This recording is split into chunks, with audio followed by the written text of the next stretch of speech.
Welcome back to the deep dive. This episode is kicking off season 3 with an exciting topic. I'm Anna. And I'm Eric. Today we're digging into a shift that's quietly changing how life sciences companies think about manufacturing altogether. Decentralized manufacturing, specifically microfactories and modular bioprocessing. For decades, the industry relied on massive, centralized manufacturing sites. Big facilities, long build timelines, global supply chains, and production concentrated in just a few locations around the world. That model worked until it didn't. Exactly. Over the last few years, we've seen how vulnerable centralized manufacturing can be. Pandemic disruptions, geopolitical risk, raw material shortages, transportation delays, all of it exposed how fragile long global supply chains really are. And it's not just about risk anymore. It's about speed, flexibility, and access. Traditional facilities can take 5 to 7 years to design, build, validate, and fully ramp. In a world where therapies are becoming more targeted, more personalized, and more time sensitive, that pace just doesn't work. That's where microfactories and modular bioprocessing come in. At a high level, decentralized manufacturing flips the traditional model. Instead of one massive site serving multiple regions, companies deploy smaller, standardized manufacturing units, closer to patients, clinical sites, or regional markets. These can be modular clean room suites, prefabricated production units, or flexible microfactories designed to manufacture specific products or modalities. And the technology has finally caught up to make this possible. Single-use systems, closed processing, advanced automation, and digital monitoring have reduced the need for massive fixed infrastructure. You no longer need a billion-dollar facility to produce high-quality biologics or advanced therapies if your process is designed correctly. This is especially important for newer modalities. Think cell and gene therapies, personalized oncology treatments, rare disease drugs, even some vaccines. These products often require smaller batch sizes, rapid turnaround, and tight chain of custody controls. Centralized megafactories were never built for that. Right, microfactories allow companies to match manufacturing scale to actual demand. Instead of overbuilding capacity and hoping demand catches up, you deploy production where and when it's needed. And that has huge implications for cost, access, and regulatory strategy. From a regulatory perspective, decentralized manufacturing used to raise red flags. Regulators were understandably cautious. Multiple sites, variable conditions, concerns about consistency. But that's changing. Regulatory agencies like the FDA and EMA are increasingly open to modular and decentralized models, as long as quality systems, validation strategies, and comparability controls are rock solid. In fact, regulators are now recognizing that smaller standardized facilities can actually reduce risk. If one site goes offline, it doesn't shut down global supply. You isolate the issue instead of creating a worldwide shortage. That's a big lesson learned from recent years. Another driver here is speed to market. Modular facilities can be designed, built, and commissioned in a fraction of the time of traditional plants. We're talking months instead of years. For companies racing toward clinical milestones, emergency authorizations, or regional launches, that speed is a competitive advantage. And it's not just speed, it's adaptability. Modular bioprocessing allows companies to reconfigure production lines, scale up or down quickly, and even switch products with far less downtime. That's incredibly valuable in early commercialization phases where demand forecasts are still uncertain. There's also a geographic component that can't be ignored. Governments around the world are actively encouraging localized manufacturing. We're seeing this in the US, Europe, and especially in regions like the Middle East and Asia, where healthcare infrastructure investment is accelerating. Decentralized manufacturing aligns perfectly with those policies. It supports regional self sufficiency while still maintaining global quality standards. And from a quality standpoint, automation plays a huge role here. Microfactories rely heavily on automated systems, digital batch records, real-time monitoring, and advanced analytics. That reduces human error, improves data integrity, and creates stronger audit trails. It's all things regulators care deeply about. It also changes the workforce model. Instead of massive teams running complex operations, you need smaller, highly trained teams overseeing automated systems. That can help address labor shortages while raising overall operational maturity. Of course, this model isn't without challenges. Technology transfer becomes even more critical. When you replicate a process across multiple sites, consistency is everything. Your process design, control strategy, and validation approach have to be airtight. Data integration is another challenge. Decentralized manufacturing only works if sites are digitally connected, sharing performance data, deviations, and quality metrics in real time. And companies need to think carefully about governance. Who owns change control? How do you manage deviations across sites? How do you ensure global alignment while allowing local flexibility? Those are solvable problems, but they require intentional design. What's clear is this: decentralized manufacturing isn't a futuristic concept anymore. It's already happening. We're seeing pilot programs, regional deployments, and real commercial production using modular and microfactory models. And as therapies become more personalized and supply chains remain under pressure, this approach is only going to expand. So the big question isn't whether decentralized manufacturing will become part of the life sciences landscape. It's how quickly companies can adapt their regulatory quality and operational strategies to support it. And that's exactly what we're going to keep unpacking as this conversation continues. How microfactories work in practice, what regulators expect, and how companies can build decentralized manufacturing models that are compliant, resilient, and built for the future. One of the biggest shifts with decentralized manufacturing is how companies think about validation and comparability. In a traditional centralized model, validation happens once in one facility and everything flows from that site. With microfactories, you're validating a platform, not just a location. That changes the mindset entirely.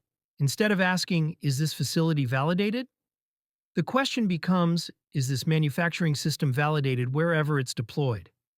And regulators are starting to accept that distinction as long as companies can prove consistency. That means standardized equipment, harmonized procedures, and a clear comparability strategy across sites. If a process runs in New Jersey, Singapore, or the GCC, the output must be demonstrably equivalent. This is where modular design becomes critical. When facilities are built using repeatable layouts, identical equipment trains, and standardized utilities, the regulatory burden actually becomes more manageable, not more complex. So you're not reinventing the wheel at every site. You're replicating a validated model. Exactly. And this is where digital infrastructure becomes the backbone of decentralized manufacturing. Electronic batch records, centralized quality management systems, and real-time monitoring allow companies to oversee multiple sites as if they were one virtual facility. That level of visibility is something regulators increasingly expect. If you're running 5 microfactories instead of one large plant, regulators want confidence that you have centralized oversight, consistent change control, and immediate access to data across all sites. And that's achievable now in ways it simply wasn't 10 or 15 years ago. Another important regulatory concept here is post approval change management. Decentralized models require flexibility, but flexibility doesn't mean uncontrolled change.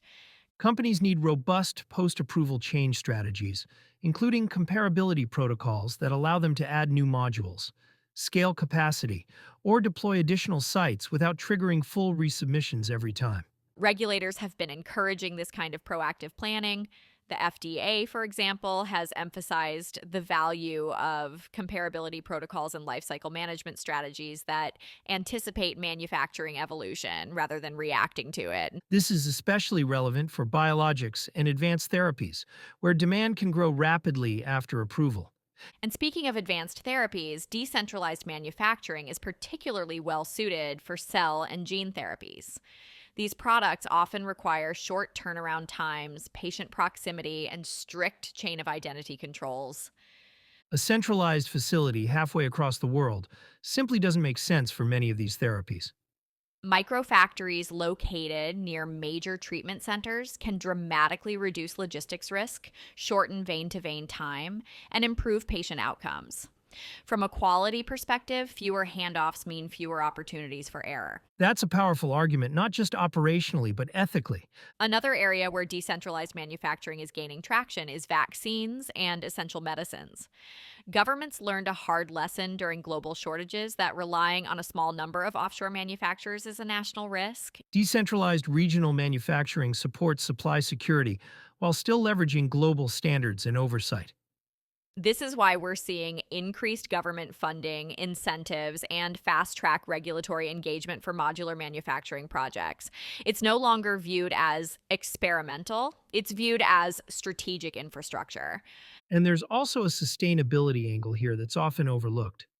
Smaller regional facilities reduce long distance shipping, cold chain emissions, and waste associated with overproduction. Single use technologies, when managed properly, can further reduce water and energy consumption compared to traditional stainless steel facilities. So, decentralized manufacturing isn't just about resilience, it's about aligning operational strategy with ESG goals as well. Of course, none of this works without the right workforce strategy. Microfactories don't eliminate the need for skilled professionals, and they change the skill mix. You need fewer operators performing manual tasks and more professionals overseeing automation, data integrity, validation, and quality systems. Training becomes standardized, just like the facilities themselves. When processes are harmonized, training programs can be replicated across sites, improving consistency and reducing onboarding time. That's a major advantage in a market where biomanufacturing talent is in short supply. But let's be clear, decentralized manufacturing is not a plug and play solution. It requires significant upfront planning. Companies need to think through regulatory pathways, quality governance, digital infrastructure, and long term scalability from day one. If you treat a microfactory as a shortcut instead of a strategy, the risks multiply quickly. The companies that succeed are the ones that design decentralization intentionally. They define clear ownership models, establish centralized quality oversight, and engage regulators early, long before the first module is installed. And that early engagement matters. Regulators don't want surprises. They want to understand how your system works, how you ensure consistency, and how you manage risk across sites. When companies approach decentralized manufacturing as a mature, well governed model, not an experiment, regulators are far more receptive. What we're really seeing is a philosophical shift. Manufacturing is no longer just a downstream activity. It's becoming a core part of product strategy, market access strategy, and even patient access strategy. Decentralized manufacturing forces companies to think holistically about how products are made, where they're made, and how those decisions impact quality, compliance, and access. And as we look ahead, it's hard to imagine a future where manufacturing remains entirely centralized. The pressures are simply too strong, like from regulators, from governments, from patients, and from the market itself. The real question is how companies will navigate the transition. Do they try to retrofit old models, or do they build new ones designed for flexibility from the start? That's what we'll continue exploring next. How companies are approaching this transition in practice, what mistakes to avoid, and what regulators are watching most closely as decentralized manufacturing becomes the new normal. Another critical dimension of decentralized manufacturing is how it reshapes workforce strategy. In traditional centralized plants, expertise is concentrated in one location. With microfactories and modular bioprocessing, knowledge has to move with the process. That means companies can no longer rely on a single group of subject matter experts being physically present. Instead, expertise must be embedded into systems, documentation, and training programs. Standardized operating models become essential. Procedures must be written so they can be executed consistently by teams in different locations, often with different experience levels. Training can't be informal or site specific. It has to be structured, validated, and repeatable. This is where digital enablement plays a major role. Centralized learning management systems, electronic batch records, and remote monitoring tools allow organizations to maintain oversight without requiring constant on site presence. In many cases, companies are pairing decentralized manufacturing with centers of excellence. Core expertise in process development, quality, and regulatory strategy remains centralized, while execution happens locally. That hybrid model allows companies to scale without diluting expertise. It also helps with talent constraints. Recruiting and retaining specialized bioprocessing talent is difficult, especially when competing with large biopharma hubs.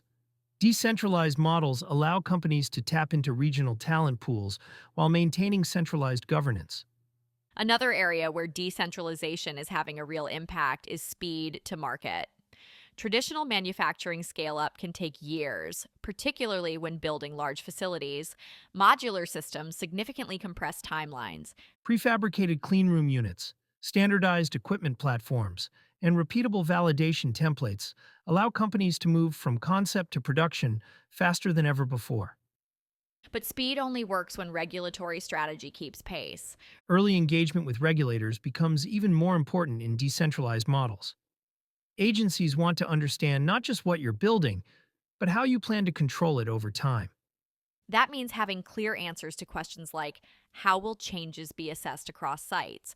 How will deviations be managed centrally? How will ongoing process verification be performed consistently?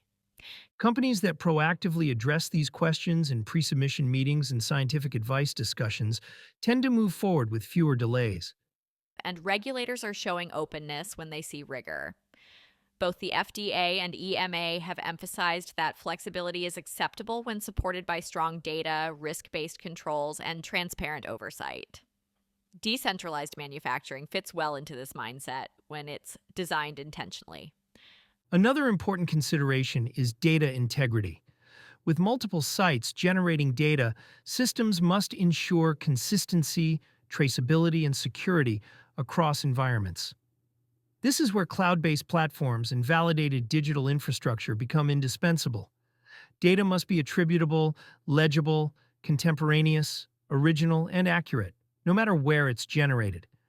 Without strong data governance, decentralized manufacturing becomes a compliance liability instead of an asset. And it's not just regulators who care about this.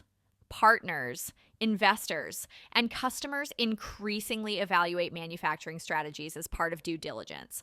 A decentralized model that's poorly governed raises red flags.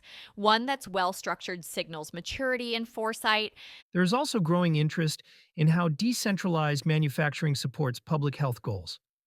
Microfactories can improve access to critical therapies by reducing dependency on long global supply chains. During public health emergencies, localized production can mean faster response times and fewer disruptions.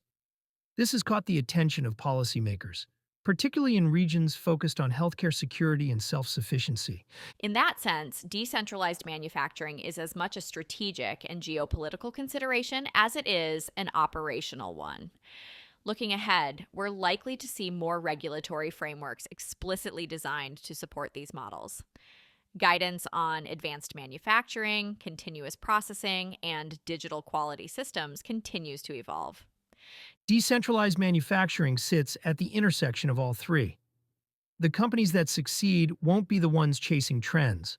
They'll be the ones building systems that can evolve with regulatory expectations, scale with demand, and withstand disruption. Because ultimately, decentralized manufacturing isn't about decentralizing responsibility. It's about distributing capability while keeping control firmly in place. And that balance is what defines the future of biomanufacturing. One of the biggest questions companies wrestle with when considering decentralized manufacturing is whether it truly delivers long term value or just shifts complexity elsewhere. On paper, microfactories and modular bioprocessing promise agility, speed, and resilience. But in practice, the real differentiator is governance. Without a strong operating framework, decentralization can quickly turn into fragmentation. What we're seeing from organizations that do this well is a clear separation between decision making authority and execution. Strategic decisions around process design, quality standards, and regulatory commitments remain centralized. Local sites execute within those boundaries. That distinction allows companies to scale without losing control. And this is where risk based thinking becomes essential. Not every process needs the same level of oversight. Companies are learning to identify which parameters truly impact product quality and patient safety and focus their controls there. When that risk assessment is done correctly, decentralized sites can operate efficiently without excessive burden. Another area that deserves more attention is how modular manufacturing changes capital planning. Traditional facilities require massive upfront investment, often before clinical or commercial certainty exists. Modular approaches allow capital to be deployed incrementally. Companies can expand capacity as demand grows rather than betting everything on a single large build. That financial flexibility is especially attractive to emerging biotech firms. Instead of outsourcing everything to contract manufacturers or committing to oversized facilities, they can maintain more control over production while managing risk. This also creates leverage in partnerships and negotiations because manufacturing is no longer a bottleneck. From a technical perspective, modular systems are also improving in sophistication. Early modular platforms were often limited in scope, suitable only for small scale production. Today's systems support advanced biologics, including cell and gene therapies, and are increasingly compatible with continuous manufacturing models. That evolution is important because it aligns manufacturing innovation with pipeline complexity. As therapies become more personalized and targeted, manufacturing has to keep pace. Decentralized models are well suited for this shift, particularly when combined with digital process control and real time analytics. Another point that often gets overlooked is how decentralized manufacturing impacts supply chain qualification. When production is localized, companies can shorten supplier networks, reduce transit risk, and simplify vendor oversight. But this only works if supplier qualification processes are standardized and scalable. Rather than qualifying vendors site by site from scratch, companies are developing global supplier frameworks. Once a supplier is approved centrally, they can be leveraged across multiple locations. This not only saves time, but also improves consistency. Of course, this requires strong change management. Any modification to materials, equipment, or processes must be assessed for impact across the entire network. That's why centralized change control boards are becoming a cornerstone of decentralized manufacturing strategies. The human element also becomes more complex as networks grow. Communication between sites has to be intentional.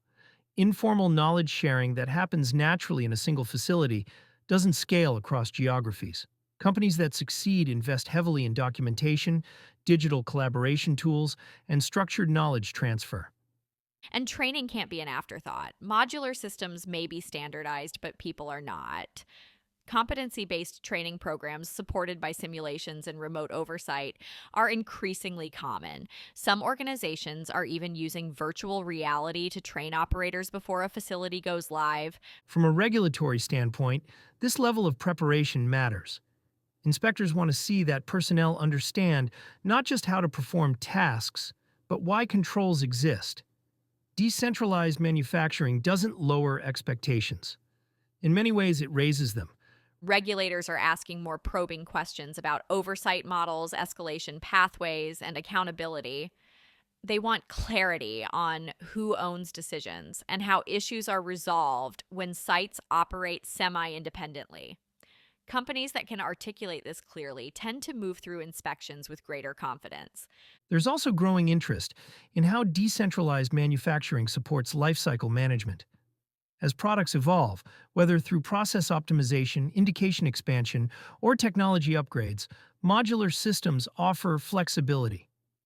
Changes can be piloted at one site before being rolled out more broadly. That approach reduces risk and allows for continuous improvement without disrupting global supply. It also aligns well with post approval change management frameworks that regulators are increasingly encouraging. At the same time, decentralized manufacturing forces companies to rethink metrics. Traditional measures like output per facility or cost per batch may no longer tell the full story. Network performance, resilience, and responsiveness become equally important indicators of success. Ultimately, decentralized manufacturing is less about physical footprint and more about mindset. It requires organizations to think in systems rather than sites, to design for variability without sacrificing control, and to invest upfront in governance so flexibility doesn't become chaos. And that's the real shift happening right now. Microfactories and modular bioprocessing aren't just new tools. They're catalysts for a broader transformation in how life sciences companies approach manufacturing, compliance, and long-term growth. And that's really the takeaway here. The future of decentralized manufacturing isn't about replacing traditional facilities overnight. It's about expanding the toolbox. Microfactories and modular bioprocessing give life sciences companies more ways to respond to uncertainty without sacrificing quality or regulatory confidence. What's clear is that manufacturing strategy is no longer separate from business strategy. Decisions about where and how you manufacture directly impact regulatory pathways, supply chain resilience, cost structures, and speed to market. Companies that treat manufacturing as an afterthought are finding themselves constrained. The ones that integrate it early are building flexibility into their entire organization. Regulators are also evolving alongside this shift. Agencies understand the pressures companies are facing, and they're increasingly open to modern manufacturing approaches as long as the fundamentals are solid. That means strong quality systems, clear validation strategies, real time monitoring, and transparent documentation. Modular manufacturing works when compliance is designed in from the start, not layered on later. And that's where many companies either succeed or stumble. The technology itself isn't the hardest part. The challenge is governance. How do you maintain consistency across sites? How do you manage change when processes are replicated in multiple locations? How do you ensure that quality, data integrity, and accountability are upheld everywhere, every time? Those questions don't have one size fits all answers, but they do point to a broader shift in mindset. Manufacturing is no longer static, it's dynamic, it has to move at the pace of science, regulation, and global demand. We're also seeing this transformation reshape how companies think about risk. Instead of concentrating exposure in one facility or one geography, decentralized models allow organizations to spread risk and respond faster when disruptions happen. That resilience isn't just operational, it's strategic. It affects how companies plan launches, enter new markets, and scale their pipelines. At the same time, microfactories and modular systems are opening doors for innovation in smaller, more targeted therapies. As medicine becomes more personalized, manufacturing has to follow. Decentralized models make it possible to support niche indications, regional needs, and emerging markets in ways that centralized systems often can't. So, when we talk about the future of decentralized manufacturing, we're really talking about alignment. Alignment between innovation and compliance, between speed and control, between global ambition and local execution. The companies that will lead in this next phase aren't just adopting new technologies, they're building smarter systems, they're asking the right questions early, engaging regulators proactively, and designing manufacturing strategies that can evolve as the industry does. And And that's what makes this moment so important. Microfactories and modular bioprocessing aren't just trends to watch. They're signals of where life sciences manufacturing is headed. More flexible, more resilient, and more integrated into the overall success of the organization.